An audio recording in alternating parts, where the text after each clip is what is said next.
Picture this. You're standing in a private seller's driveway. The truck looks clean. A Chevy Silverado, one of the most popular vehicles ever built in America, sitting there looking honest and capable under the afternoon sun. The guy tells you it runs great, barely any issues, and he's only selling because he's upgrading. The price is right, maybe even a little too right. You shake hands, drive it home, and 2 months later, you're staring at a repair estimate for $4,000. The engine is ticking like a grandfather clock. The transmission is hunting for gears it can't find, and you're standing in your own driveway now, wondering how this happened. It happens all the time, and the dirty secret is that it's almost never the buyer's fault. Not entirely. They just didn't know which years to stay away from. And that's what we're going to fix today. I've spent years working on trucks. The Silverado has been in more bays than I can count, and while I genuinely respect what GM built with this platform, there are specific model years that have put good, hard-working people through financial hell. Some of these problems are small. Some of them will cost you more than the truck is worth. We're going to go through every era of the Silverado, tell you exactly what went wrong and why. And by the end of this video, you'll know precisely which years to walk away from and which ones are worth your money. Let's start from the beginning. The first generation Silverado ran from 1999 to 2006. For the early years, 1999, 2000, and 2001, the truck was honestly solid. GM launched the Silverado name on a proven foundation, and those first few years were relatively clean. If you find a low mileage 1999 to 2001 and somebody has actually maintained it, it can still be a dependable work truck. Simple engine, minimal electronics to fail, a powertrain that mechanics understood inside and out. These are the trucks that guys still drive to job sites without thinking twice. But once you get to 2002, things begin to unravel. The 2002 Silverado wasn't a complete disaster, but it showed the first signs of trouble that would define the next few years.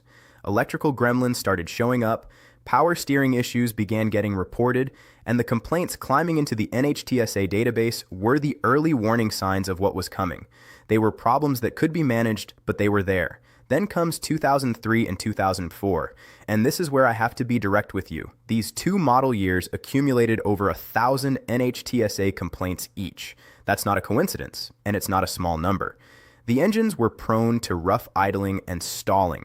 The check engine light would illuminate for no clearly diagnosable reason, sending owners on expensive wild goose chases at shops. Electrical issues and power steering hiccups were widespread, and they weren't the cheap kind of fix. If you're browsing used truck listings and you see a 2003 or 2004 Silverado priced attractively, the price is attractive for a reason. The 2005, 2006, and 2007 models are third-generation trucks. GM redesigned the exterior and gave it a more modern look, but mechanically, the automaker hadn't learned everything it needed to from the previous generation's problems. Interior accessory failures were rampant. Air conditioning and heating systems became a common complaint. Owners were replacing AC components that should have lasted the lifetime of the truck. And then there were the brake issues on the 2007, which ranged from rusted brake lines to squealing that owners couldn't get resolved, along with electrical failures serious enough to generate 6 recalls from NHTSA. Batteries would fail repeatedly, some owners reporting up to 5 battery replacements in a single year. The IIHS gave the 2007 a poor safety rating, which alone should give any buyer pause. Now we get to the chapter of Silverado history that I think about every single time I'm turning wrenches on one of these trucks. And that's the 2007 through 2014 era, specifically because of one thing: active fuel management. GM introduced AFM, sometimes called cylinder deactivation, to improve fuel economy. The idea was clever on paper. Under light load, the 5.3-liter V8 would shut down 4 of its 8 cylinders, running as a 4-cylinder to save gas. When you needed power again, all 8 came back online. It worked smoothly for a while. The fuel economy numbers looked better. Marketing loved it. The problem is those specialized AFM lifters, the hydraulic parts responsible for collapsing the valves when the cylinders deactivate, are fundamentally fragile when exposed to real-world conditions.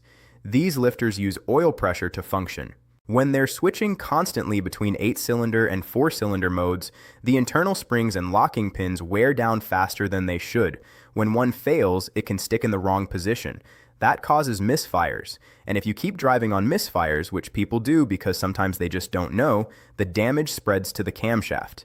What starts as a $1,200 repair turns into a $7,000 or even $8,000 engine rebuild.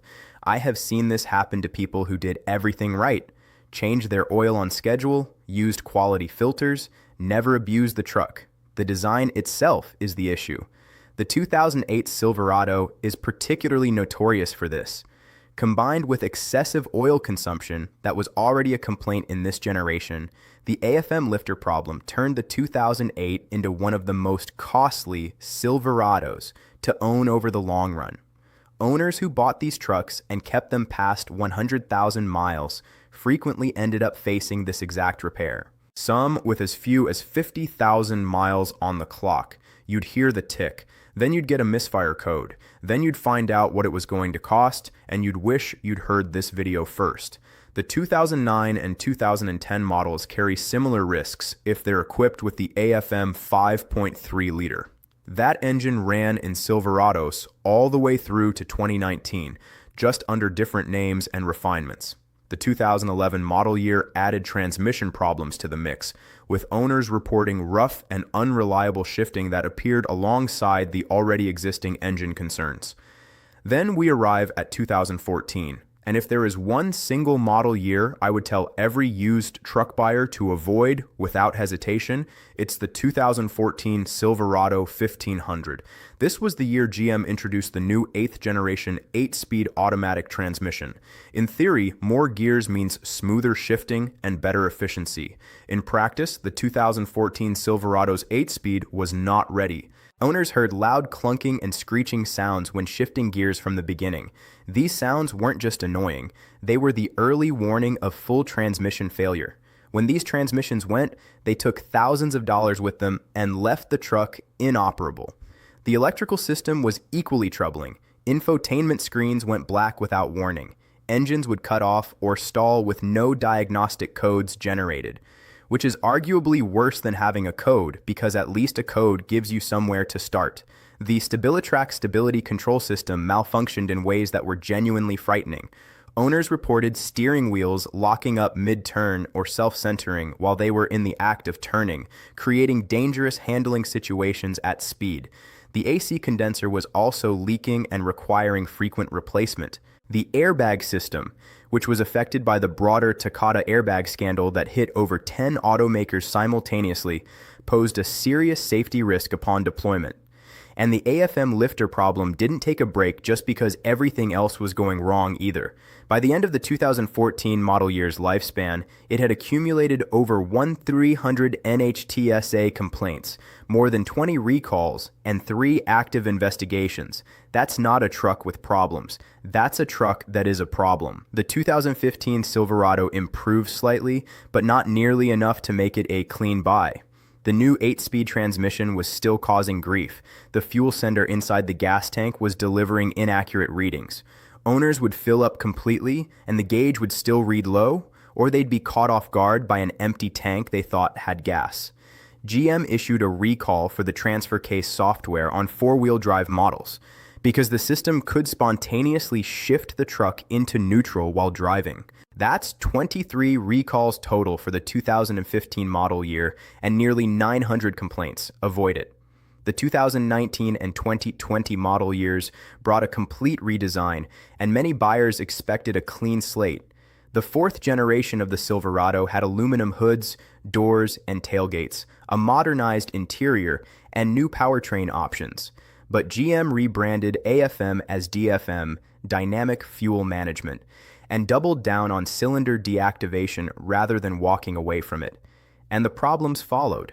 Lifter failures continued to appear in the 5.3-liter and 6.2-liter engines. Some owners of 2020 and 2021 models were reporting lifter collapses before they'd even reached 30,000 miles. The 2019 also generated more complaints than the 2018, putting it in the lower tier for this generation. The 2021 model is interesting because some sources cite it as among the best Silverados produced, with high owner satisfaction scores and very few complaints. But the AFM-DFM issue didn't stop with the 2021. If you're looking at a 2019, 2020, or early 2021 equipped with the 5.3-liter or 6.2-liter, the lifter conversation still applies. The first question you should ask is whether the AFM system is still active. A small OBD2 plug-in disabler can lock the truck in V8 mode and stop the cycling that wears the lifters down, but understand that if the damage has already started, a disabler won't fix it. It only prevents further wear. So now that I've told you what to avoid, let me tell you what to look for. Because this truck has genuinely great years, and I want to be fair to the platform. The 1999 to 2001 models, in good condition, are dependable working trucks. The 2012 Silverado is widely regarded as one of the best of its generation. Fewer complaints, solid build quality, and a powertrain that owners largely found reliable. If you go that route, make sure the AFM lifters have either been deleted or have shown no signs of failure yet, and get a full inspection done. The 2017 has a 5-star overall safety rating, only 6 recalls, and far fewer complaints than the year surrounding it. And from 2018 onward into the current generation, quality did improve significantly.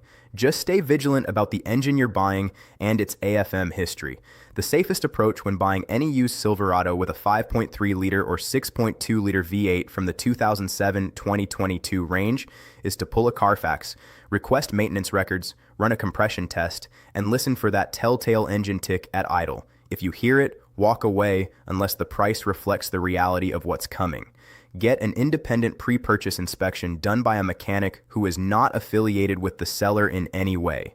Pay the $150 or $200 it costs. That is the cheapest insurance you can buy. And one more thing, if you already own a Silverado with the AFM system and you haven't had a problem yet, seriously consider an AFM disabler. The cycling is the enemy. Stopping it costs almost nothing compared to what a lifter failure costs. It won't fix damage that's already there, but if your engine is currently healthy, keeping it that way is worth more than the marginal fuel economy improvement that AFM was supposed to deliver. The Silverado is still one of the best-selling trucks in America, and for many model years that reputation is earned. It's a capable, powerful platform with a lot of life in it when it's the right year. But the used truck market is flooded right now with motivated sellers who know exactly what they have and are hoping you don't. The 2003, the 2004, the 2007, the 2008, the 2011, the 2014, the 2015. Those are the years to walk past. Know them, remember them, and when you see one listed at a price that seems just a little too good to be true, trust that feeling. Used truck buying is one of the biggest financial decisions most people make, and the information to make it well is out there. You just have to look for it. That's what this channel is for. If this video saved you from a bad deal, hit the subscribe button because there's a lot more where this came from. And if you've been burned by one of these model years yourself, drop your story in the comments. Every comment helps the next person make a better decision. Drive safe out there.